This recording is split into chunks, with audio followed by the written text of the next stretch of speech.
In the Lookism universe, everyone obsesses over Gunpark's physical hardware. They analyze his Kyokushin karatas, his Aikido, his perfect posture, and his unbreakable bones.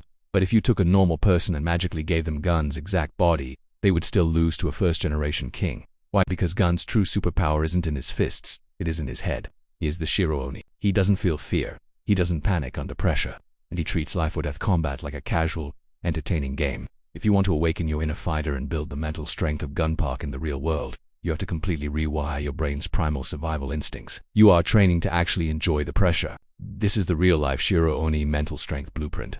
Let's start with the human brain's biggest flaw in a fight, the amygdala hijack. The mind screams at the body to retreat and protect itself. But when Gunpark takes a devastating, bone-rattling hit, he does the exact opposite. He smiles. In real-life sports psychology, this is a masterclass in cognitive and start viewing it simply as incoming data. You forcefully relax your facial muscles.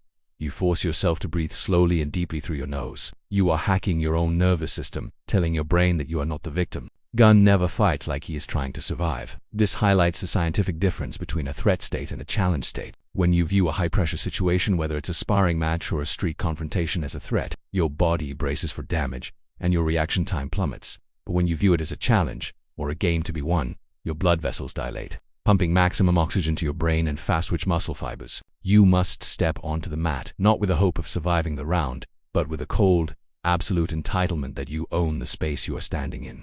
To maintain this state, you must develop the teacher's eye. When normal fighters get hit, their focus turns inward. They think about how much their jaw hurts or how tired their lungs are.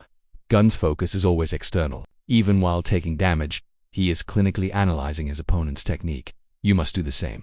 If you get caught with a solid hook, do not focus on the sting. Instantly ask yourself, why did that land? Did I drop my left hand?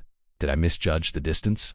By shifting your brain into an analytical problem-solving mode, you completely detach yourself from the emotional fear of getting hit. This leads us to the ultimate peak of Gun's mindset, emotional detachment. Anger is a massive weakness in a fight.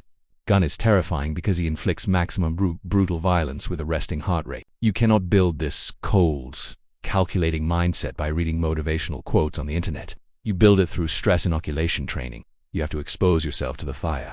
This means putting yourself through grueling, high-pressure sparring sessions with partners who are heavier, faster, and more experienced than you. You intentionally let them back you into a corner.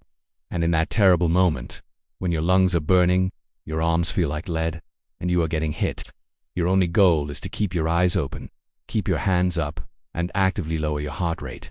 You learn to find comfort in the absolute worst situations. You turn pain into data. You turn panic into a smile, and you become the unbreakable wall that breaks everyone else. Drop a like, hit that subscribe button, and let me know in the comments which Lookism character psychology we need to decode next.